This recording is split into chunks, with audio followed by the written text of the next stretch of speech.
So this is the first version that we just finished up, and there definitely were a couple defects, so I updated some things in the slicer and am running version 2 right now.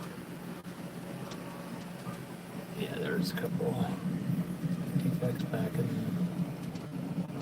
the back of it, and this port here looks like it got chewed on.